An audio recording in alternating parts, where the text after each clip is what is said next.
여러분 안녕하십니까? 부동산 학교는 한동균입니다. 자, 여러분 교재 179쪽이 되겠습니다. 자, 지대 이론에 대한 내용이죠. 자, 매년 또 한 문제 출제를 하고 있습니다. 자, 지대 및 지가 이론에 관한 설명으로 틀린 것은 이 지대 이론에 관한 논쟁은 이 지대가 토지로부터 생산된 재화의 가격에 영향을 주는 생산비, 즉 비용인가 비용이 아닌가, 여기 핵심을 두고 있습니다. 비용이면 뭐죠? 우리 신고전학파의 견해, 비용이 아니면은 고전학파의 견해죠. 자, 2번 고전학파는 토지를 자본과 구별하지 않았으면 밑줄, 여기 틀렸죠? 자, 이 고전학파 시대는, 자, 이 고전학파는 1776년에서 1870년, 거의 100년간의 이 시대인데, 이 시대는 이 토지와 자본을 구별합니다. 자, 토지와 자본을 우리가 구별한다는 거죠. 왜 그러냐면 토지는 인간의 인공적인 힘이 가미되지 않은 자연적으로 주어져 있는 물건이 토지고, 이 자본은 인간의 인공적인 힘이 가미됐다. 인공적인 힘이 가미된 기계를 말하죠. 그래서 구분을 합니다. 그래서 토지, 자본, 노동을 투입을 해서 발생한 총 생산물에서 우리가 이 자본에 대한 대가, 이 노동에 대한 대가, 자본에 대한 대가, 노동에 대한 대가를 지불하고 남은 잉여, 이 잉여를 우리 뭐라고 하냐? 바로 토지를 이용한 대가다.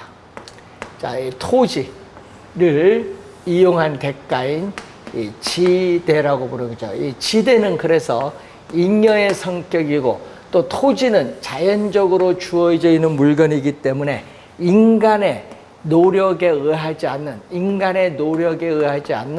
불로소득으로 간주한다.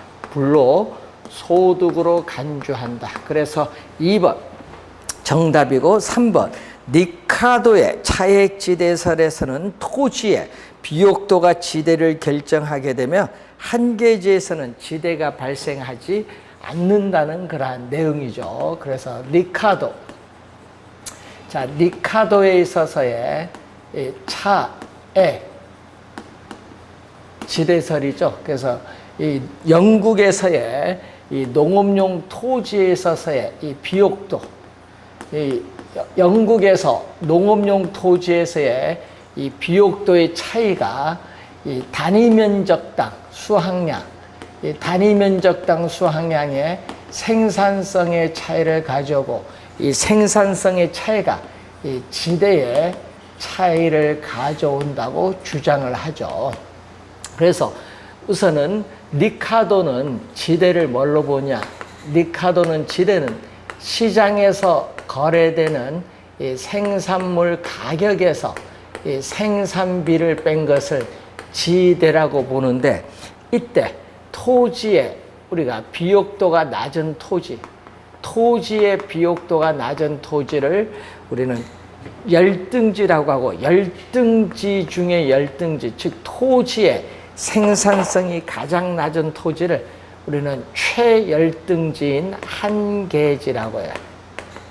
자, 이 한계지는 토지의 생산성이 가장 낮은 토지로서, 이 한계지에서는 이 리카도는 이 생산물 가격과 생산비가 같다고 봅니다. 자, 그러면은 당연히 이 리카도는 이 최열등지 한계지에서는 생산물 가격과 생산비가 같기 때문에 지대는 제로다.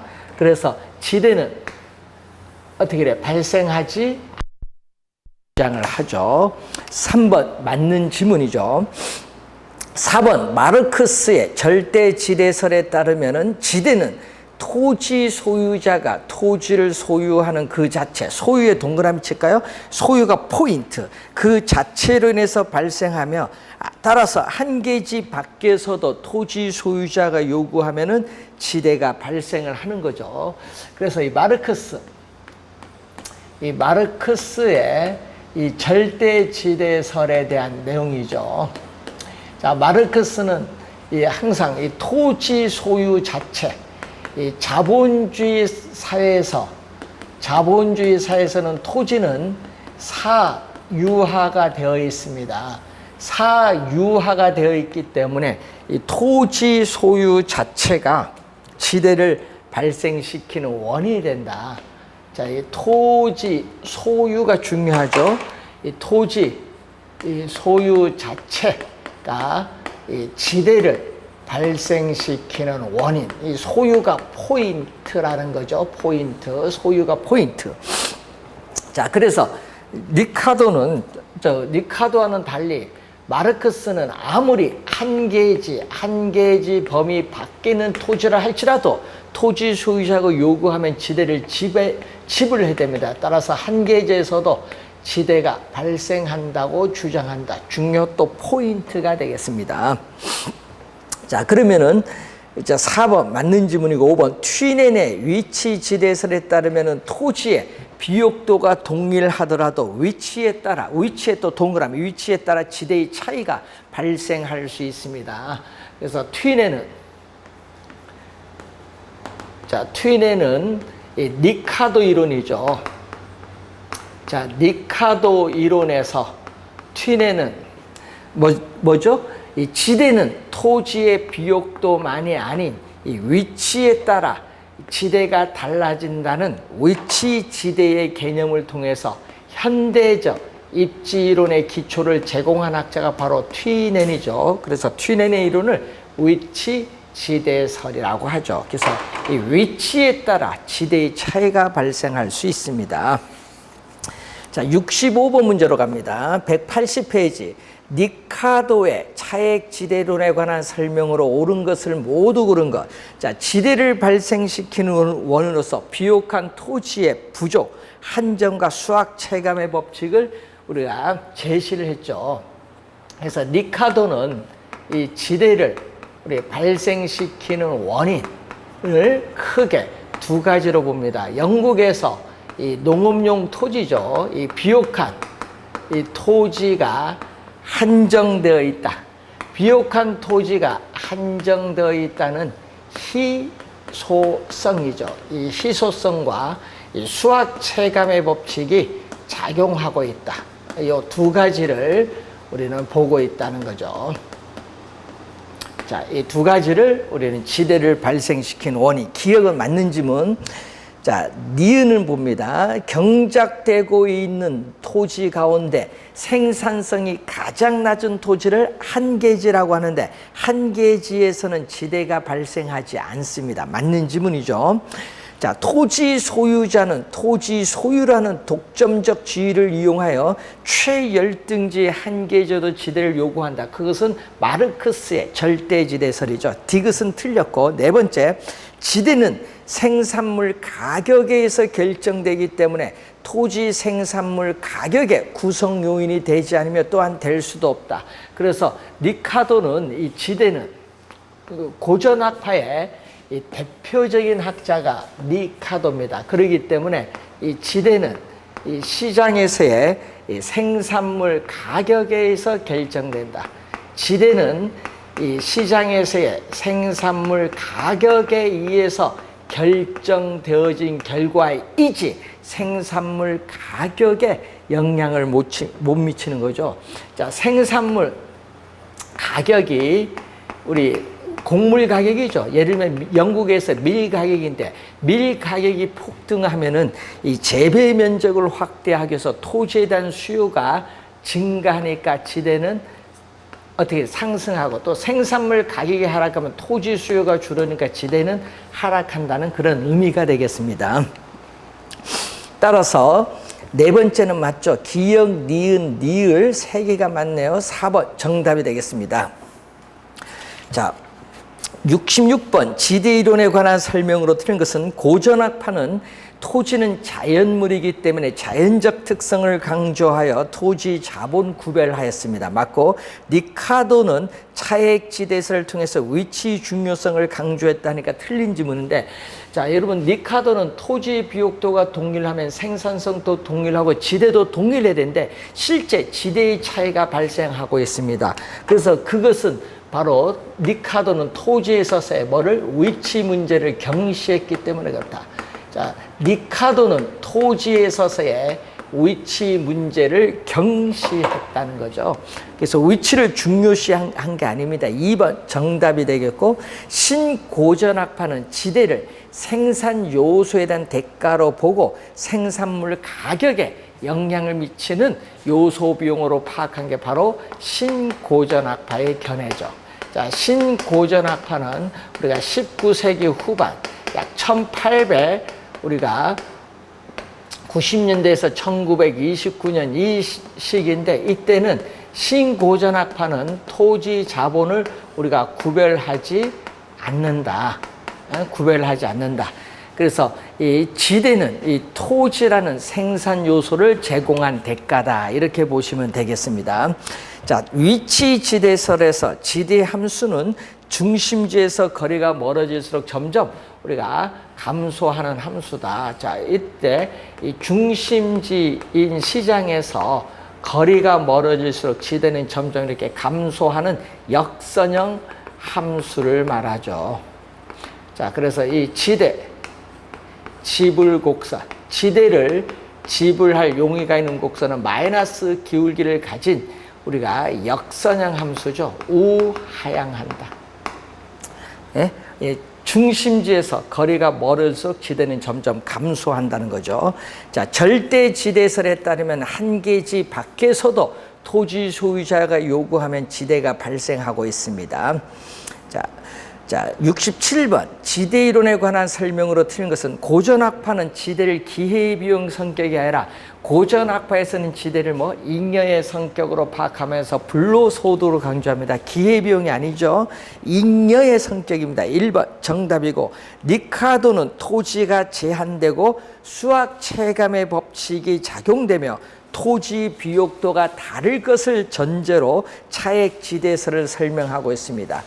자, 준지대는 일시적 밑줄, 일시적 성격을 가지고 또 단기의 동그라미, 단기적으로 토지 이외에 또 고정의 동그라미, 고정된 생산 요소에 대한 대가를 말하죠. 그래서 우리가 알프레드 마샬, 자, 이 알프레드 마샬은 고전학파의 이 지대의 개념을 확대를 했죠. 그래서 준지대입니다. 준지대인데 항상 단기에 성립을 한다. 단기에 성립을 하는데 토지는 위치가 고정되어 이동할 수 없어요. 그래서 단기적으로 토지 이외에 고정된 생산 요소, 예를 들면 아까 기구죠. 고정된 생산 요소, 기구 등에 대한 대가를 바로 준지대다. 단기에 성립하고 장기는 생산 요소가 고정된 것이 아니라 변하기 때문에 성립하지 않습니다. 자, 고전학파는 생산비 가치설, 즉 생산비가 재화의 가치를 결정하는 생산비 가치설의 이론적 바탕을 두고 소득 분배에 중점을 두고 있죠. 왜냐? 지대는 불로소득이기 때문에 소득 분배에 중점을 두고, 신고전학파는 지대는 잉여가 아니다. 지대는 요소 비용이기 때문에 이 생산물 가치에서 결정된다.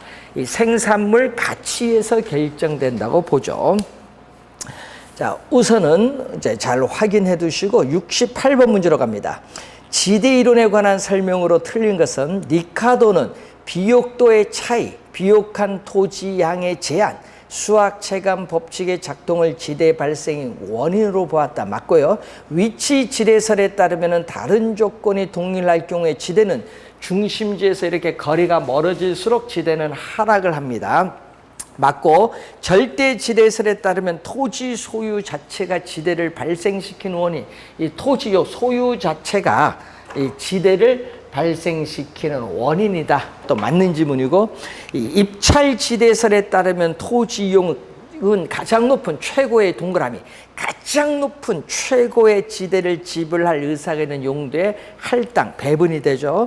자, 토지 소유 자체를 지대의 발생 원인으로 보며 차액지대설로는 설명이 불가능한 최열등지에 대한 지대 발생의 근거를 제시하고 있는 것은 독점지대설이 아니라 절대지대설이죠. 따라서 5번이 정답이 되겠죠.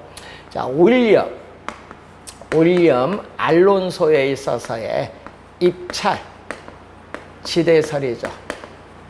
자, 윌리엄 알론소는 튀넨의 이론,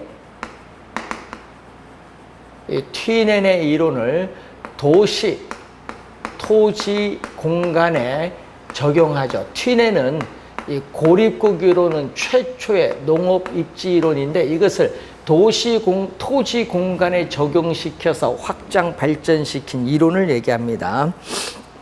자, 69번 문제로 갑니다. 다음의 내용을 모두 설명하는 지대. 지대는 토지 소유자가 토지를 소유의 동그라미, 소유하고 있다는 독점적 지위 때문에 받는 수입이므로 최열등지인 한계지에서도 발생하고 있고, 지대는 사유재산제 때문에 발생하면서 지대가 생산비의 일부를 구성하므로 지대의 존재는 가격 상승의 원인이 된다. 그래서 지대가 상승하면은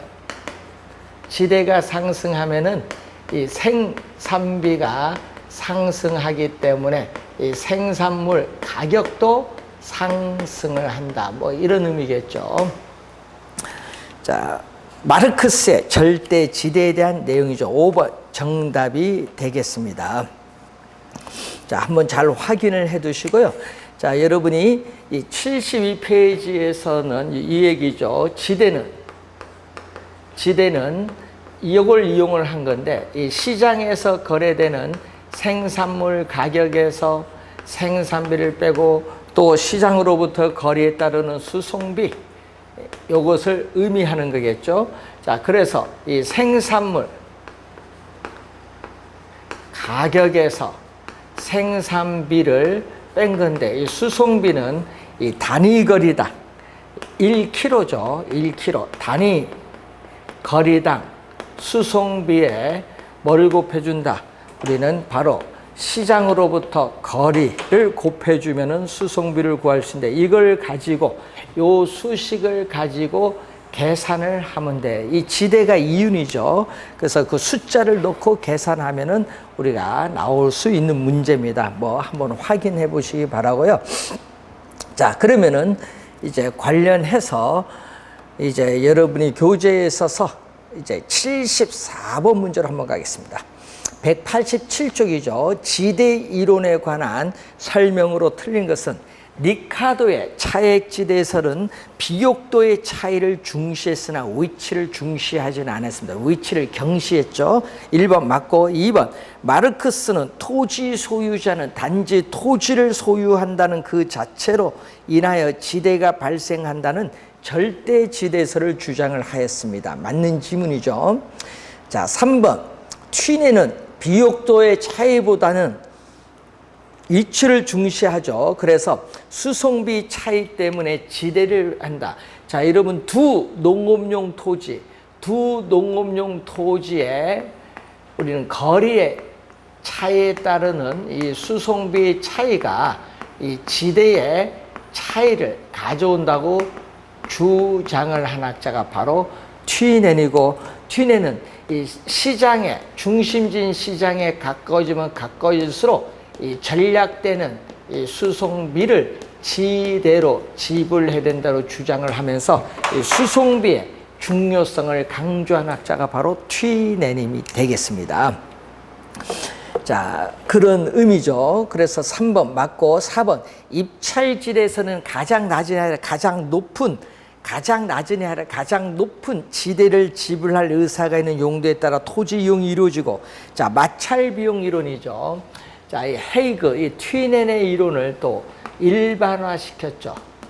자, 일반화시켜서 나타난 도시 토지에 적용한 또 헤이그의 마찰 비용 이론이죠.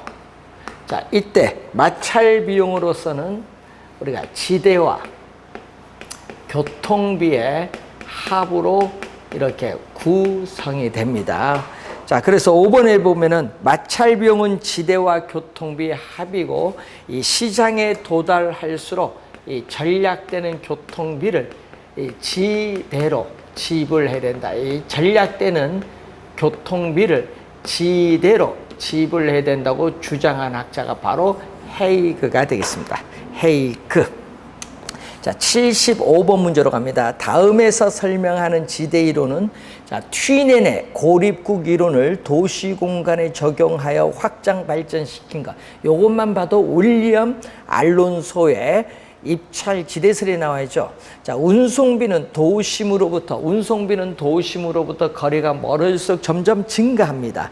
그리고 재화의 평균 생산 비용은 동일하다는 가정을 전제로 하는데 지대는 기업주의 손실도 없고 이윤도 없는 정상 이윤과 이 생산비를 지불하고 남은 잉여에 해당을 하며 토지 이용자에는 최대의 동그라미 최대의 지대를 지불할 용의가 있는 금액이라고 할 수 있고 도심 지역에 이용 가능한 토지는 외곽 지역에 비해 한정되어 있기 때문에 토지 이용자들 사이의 경쟁이 치열해지면서 지대는 높게 형성되죠.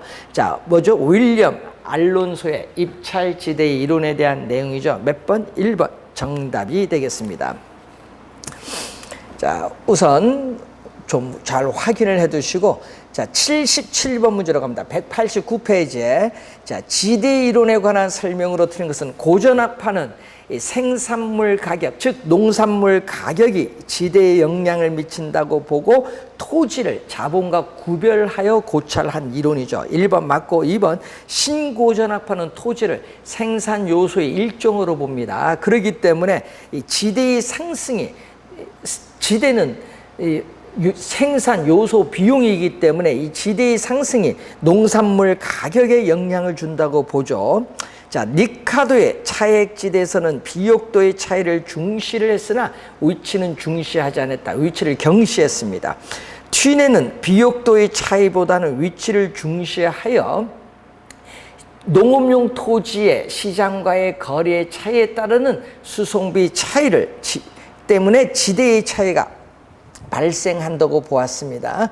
자, 니카도의 차액지대설에는 한계지에서는 지대가 발생한다고 보았으니까 5번이 틀렸는데 자, 니카도는 한계지에서는 지대가 발생하지 않고 마르크스는 한계지에서 지대가 발생하죠. 바뀌어서 설명하고 있죠. 요거 시험에 자주 출제합니다. 5번 정답이 되겠습니다. 자, 잘 확인 우선 해두시면 되겠습니다. 자, 78번 문제로 갑니다. 지대 이론에 관한 설명으로 틀린 것은 니카도의 차액지대설에서 지대는 토지 생산물 가격에 의해서 결정된 결과이지 그 가격을 결정하는 원인이 되어서는 안 된다는 거죠. 1번 맞고 2번 마르크스의 절대지대설에 따르면은 지대는 토지 소유자가 토지를 소유하는 그 자체로 인해서 발생하고 따라서 한계지 밖에서도 토지 소유자가 요구하면 지대가 발생합니다. 튀넨은 완전히 단절된 폐쇄 경제를 나타내는 고립국을 가정하고 이곳의 작물 재배 활동은 생산비와 수송비를 반영하여 공간적으로 분화되면서 6가지 형태의 동심원 지대 모형을 구성하죠. 알론소의 입찰지대설에 의하면 입찰지대는 단위 면적 토지에 대해서 토지 이용자가 기꺼이 지불할 용의가 있는 가장 높은 최소가 아니라 최대의 금액이죠. 그래서 입찰제는 가장 높은 우리는 최소가 아니라 최대의 금액입니다. 최대의 금액. 최대의 금액을 지불하기 때문에 초과 이유는 없죠. 0. 초과 이유는 0이 되는 수준. 초과 이유는 0이 되는 수준의 지대를 입찰지대 최소가 아니라 최대죠. 4번 정답. 자, 헤이그의 마찰 비용 이론에 따르면은 교통수단이 좋을수록 공간의 마찰이 적어지고 이때 토지 이용자는 마찰 비용으로서 교통비와 지대를 지불한다고 주장하는 학자가 되겠습니다. 자, 79번 문제로 갑니다. 도시 공간 구조 이론 및 지대 이론에 관한 설명으로 틀린 것은 해리스 울만의 1945년도에 나타난 해리스 울만의 다핵심 이론에서는 상호 편익, 이익을 가져다주는 활동들은 어떻게 돼? 집적에 따른 이익을 추구하죠. 그래서 집적 지향성이 포인트. 1번 맞는 지문이고, 알론소의 입찰 지대 곡선은 여러 개의 지대 곡선 중 가장 높은 부분을 연결한 포락선이다. 자, 올해 입찰 지대 곡선의 개념이 상당히 중요한데, 이 도심이죠. 이 지대가 되고 이 거리가 이렇게 멀어지고 있습니다. A 산업에 지대를 지불할 용의가 있는 곡선이 나오고, B 산업에 지대 지불 곡선, C 산업에 지대 지불 곡선이 나오는데, 이렇게 가장 높은 부분을 이렇게 연결한, 지대 부분을 연결한, 밑에서 이렇게 앉는다는 의미에서 포락선이죠. 가장 높은 부분을 연결한 포락선을 입찰 지대 곡선이라고 하고, 입찰 지대 곡선은 우하향하고 원점에 대해서 볼록한 우하향을 하는 곡선이면서, 도심에 가까울수록 입찰 지대 곡선의 기울기는 급하고 도심에서 멀어질수록 입찰 지대 곡선의 기울기는 완만하다는 것을 알 수가 있습니다. 자, 3번 헤이그의 마찰 비용 이론에서는 교통비와 지대를 마찰 비용으로 보고 있다. 맞고요. 리카도의 차액 지대설에서는 지대의 발생 원인을 농업용 토지의 비옥도에 따르는 농작물 수확량의 차이죠. 농작물 수확량이 생산성이죠. 이 생산성의 차이로 파악을 하고 있고, 자, 알프레드 마샬은 일시적 밑줄, 일시적으로 토지 성격을 가지는 기계, 기구 등의 생산 요소에 대한 대가를 파레토 지대가 아니라 뭐죠? 준지대죠. 마샬은 준지대고, 파레토 지대는 바로 뭐죠? 우리가 불로소득인 경제지대죠.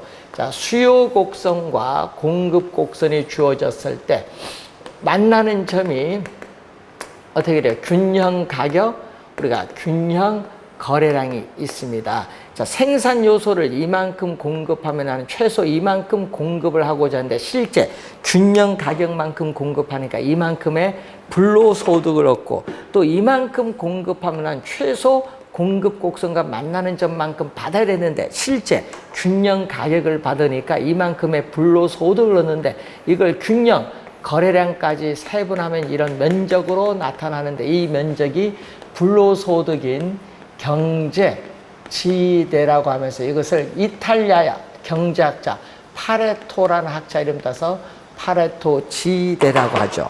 자, 이때 밑에 부분은 현재 이용하는 용도에서 다른 용도로 옮겨가지 않도록 하기 위해서 지불해야 되는 최소한의 금액, 이 최소한의 금액인 전용 수입을 말하죠. 이 전용 수입이 생산 요소의 기회 비용의 성격을 가지고 있다. 이렇게 보시면 되겠습니다. 자, 80번 문제로 갑니다. 192페이지 지대 이론에 관한 설명으로 옳은 것을 모두 고른 것. 상당히 중요한 문제죠. 기억, 리카도의 차액지대설에서 지대는 토지의 비옥도 차이에서 발생하는 지대의 차이. 자, 여러분, 비옥도의 차이는 양적인 차이가 아니라 비옥도는 토지에 있어서의 이 질적인 차이인 비옥도의 차이에서 지대의 차이로 보고 있습니다. 기억 맞는 지문, 니은 절대지대는 토지의 비옥도의 차이에 따르는 생산성과는 무관합니다. 그래서 토지가 개인에 의해서 배타적으로 소유의 동그라미, 소유되는 것으로부터 발생하죠. 니은은 맞는 지문, 옳은 지문. 기억 니은은 맞고, 디귿 어떤 생산 요소가 다른 용도로 전용되지 않고 현재 용도에 그대로 사용되도록 지급을 해야 하는 최소한의 금액, 최소의 동그라미, 이 최소한의 금액을 뭐라고 하죠? 전용 수입이라고 해요. 최소한의 금액, 전용 수입. 경제지대가 아니죠. 전용 수입의 개념. 디귿 틀렸고, 자, 알프레드 마샬은 영구적이 아닙니다. 영구적이 아니라 일시적으로 토지와 유사한 성격을 가지는 생산 요소에 귀속되는 소득을 준지대로 보는데 단기적으로 공급량이 일정, 단기 밑줄, 일정의 밑줄. 이게 포인트죠. 일정한 생산 요소에 지급되는 소득을 준지대인데 영구적이 아니다. 준지대는 영구적이 아니라 일시적이라는 거예요. 일시적. 영구적이 아니라 일시적. 준지대는. 자, 1번 정답이 되겠습니다. 자, 82번 문제로 갑니다. 194페이지로 갑니다. 다음과 같은 지대 이론을 주장한 학자는 지대는 자연적인 기회를 이용하는 반대급부로 토지 소유자에게 지불하는 대가로 보았다. 네? 토지 소유자에게 지불하는 대가로 봤는데 토지 지대는 토지 이용으로부터 얻는 순소득을 의미하는데 이 순소득을 잉여라고 보았다. 자, 토지의 몰수가 아닌 지대의 몰수라고 주장하면서 토지 가치에 대한 조세 이외에 모든 조세를 철폐하자고 주장했죠. 토지 단일세죠. 토지 단일세를 주장한 학자 바로 헨리 조지죠. 자, 그래서 82번 문제는 이 헨리 조지에 있어서 뭐가 나오죠? 토지 단일세를 묻고 있죠. 이 토지세 이외에 모든 조세는 철폐하자고 주장한 학자가 바로 누구다? 헨리 조지다. 토지 단일세를 주장을 하죠. 자, 84번 문제로 갑니다. 다음 관로안에 들어갈 지대로 옳게 연결된 것을 묻습니다. 생산 요소가 실제로 얻고 있는 수입, 요거죠. 바로 요 균형 가격과 거래량을 곱한 이 면적이죠. 요 사각형 면적이 실제로 얻고 있는 우리가 수입을 얘기하죠. 여기에서 이 전용 수입을 초과하는 요 위에 부분 경제지대를 말하는데 이는 생산요소 공급자 잉여분을 우리가 의미한다. 경제지대에 대한 설명이고 인간이 만든 기계 등의 자본 설비에서 생기는 소득으로서 단기적으로 생산요소의 공급에 상대적으로 고정되어 있기 때문에 발생하는 고정요소에 대한 수익, 준지대에 대한 설명이죠. 그래서 정답은 5번이 정답입니다. 자, 이 지대 이론은 꼭 학자들의 견해, 이 정도 알면은 충분한데 잘 정리해 두시기 바라고요. 자, 1번 문제로 갑니다. 정책 이론. 정책 이론은 최근에 한 7문제 정도 최근 2년 연속 출제되고 있기 때문에 내용은 어렵지 않기 때문에 잘 정리해 두시면은 고득점이 가능하리라고 보여집니다. 자, 1번 부동산 시장에서의 시장의 실패의 원인이 아닌 것. 자, 시험 문제에 또 우리 자주 출제되는 지문 중에 이 정부에 있어서의 시장 개입이 있습니다. 자, 정부의 시장 개입에 있어서의 이 근거, 이유를 또 출제를 많이 하죠. 자, 그때 이 정부에 왜 시장에 개입을 해야 되느냐, 그 이유를 보면은 이 시장에서 어떤 요인에 의해서 자원이 비효율적으로 배분이 이루어지는 시장에 실패가 발생하기 때문에 이 시장의 실패를 보완하기 위해서 개입을 하죠. 자, 그래서 이때 시장 실패의 원인은 16회 시험과 29회 시험에 출제했죠. 우선은 이 독점과 과점과 같은 이 불완전 경쟁 기업이 존재한다. 자, 불완전 경쟁 기업이 존재하는 경우. 자, 그리고 기업의 규모가 커지면서 생산량이 많아지는데 이때 생산량이 많아질수록 평균 비용, 물건 하나 만드는 평균 비용이 점점 우리가 줄어드는 체감되는 현상이 나타나죠. 이 규모의 경제가 작용하면은 비용 체감 산업이 존재하기 때문에 시장에 실패를 가져오고 또 외부 효과가 존재하는 경우. 자, 외부 효과가 존재하는 경우. 또 공공재가 존재하는 경우, 또 정보를 많이 가진 사람과 적게 가진 사람, 즉 정보의 차이에서 발생하는 정보의 비대칭성들이 시장 실패를 발생시키는 원인이죠. 자, 아닌 것 여러분이 거기 봤더니 완전 경쟁시장 5번이 정답이죠. 완전 경쟁시장은 자원이 효율적으로 배분이 이루어지는 시장으로서 현실적으로 존재하지 않는 이상적 형태의 시장이 완전 경쟁 시장입니다. 따라서 5번 정답이 되겠습니다. 자, 2번 문제로 갑니다. 정부가 부동산 시장에 개입을 할 수 있는 근거가 아닌 것, 근거가 포인트인데 토지 자원 배분에 비효율성이 발생하기 때문에 토지 자원을 효율적으로 배분하기 위해서 개입을 하죠. 소득 재분배를 위해서 개입을 하기도 하고 저소득층의 주거 안정을 위한 어떻게 돼 공공주택을 공급하기 위해서 개입을 하기도 하고 난개발에 의한 도로나 상하수도 등의 기반시설이 부족해지기 때문에 이 기반시설을 적정하게 공급하기 위해서 개입을 하기도 합니다. 5번 정답인데 개발 부담금을 부과하는 거죠. 자, 이 개발 부담금을 부과하는 것은 개발 이익의 사유화를 방지하기 위한 이 목표, 정책 목표를 달성하기 위한 시장 개입입니다. 그러니까 이것은 시장 개입의 방법이에요. 여러분 5번은 개입의 근거가 아니라 5번은 정책 목표를 달성하기 위한 개입의 방법에 대한 내용이다. 개입 방법. 그래서 5번 정답이 되겠습니다. 자, 3번 문제로 갑니다. 부동산 정책의 필요성에 관한 설명으로 틀린 것은 정부의 시장 개입의 정당성은 효율성과 형평성의 논리로 파악되지만 정부의 실패가 발생할 수도 있거든요. 자, 정부가 부동산 시장에 개입을 했는데 이 개입 전보다 오히려 시장 상황을 더 나쁘게 만들 수 있다. 개입 전보다 시장 상황을 더 악화시킬 수 있다. 이걸 뭐라고 하죠? 정부의 실패라고 하죠. 정부의 실패. 정부의 실패가 발생할 수 있습니다. 1번 맞고 2번 생산 과정에서 부의 외부 효과는 시장기구를 통하지 않고 거래의 당사자가 아닌 제3자에게 의도하지 않은 불리한 효과를 발생시키는데 사회적 비용이 사적 비용보다 크다 이런 얘기죠. 자, 그래서 외부 효과에 있어서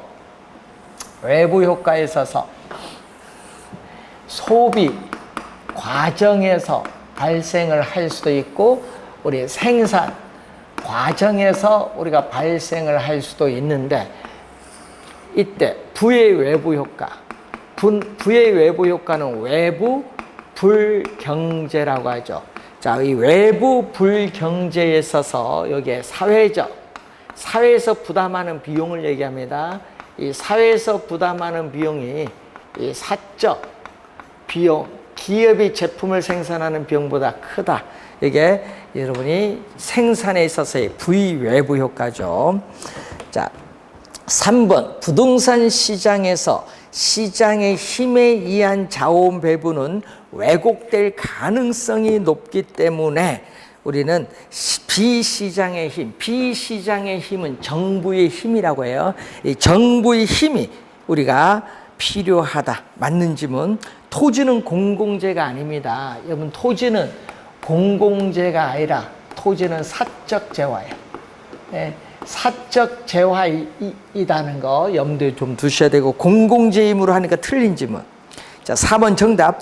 토지 소유의 독점이나 평중은 토지의 적정한 공급을 제한하고 소득의 불균형을 심화시켜 형평의 문제를 야기할 수 있기 때문에 정부의 개입이 필요한 이유가 되는 그러한 내용이 되겠습니다. 자, 4번 문제로 갑니다. 부동산 정책의 공적 개입의 필요성에 관한 설명으로 틀린 것. 정부가 부동산 시장에 개입을 하는 논리에는 우리 부의 외부 효과, 이 외부 효과가 존재했을 경우에 부의 외부 효과를 방지하거나 공공재의 공급 등이 있다. 맞는 질문. 자, 부동산 시장은 불안전 정보, 또 공급의 비탄력성, 공급이 어렵다, 비탄력성으로 인한 수요 공급의 시간적 갭으로 인해서 시장의 실패가 나타날 수 있습니다. 정부는 토지를 경제적 효율적으로 이용하고 공공복리 증진을 도모하기 위해서 서로 우리가 중복되지 아니하게 도시군 관리계획으로 결정하는 용도 지역제를 또 활용하고 있죠. 정부는 주민의 편의를 위해서 공공재인 도로, 공원 등의 도시계획 시설을 공급을 하고 있습니다. 자, 5번 정답이죠. 공공재는 시장 기구에 맡겨질 경우에 경합성과 배제성이 아니죠.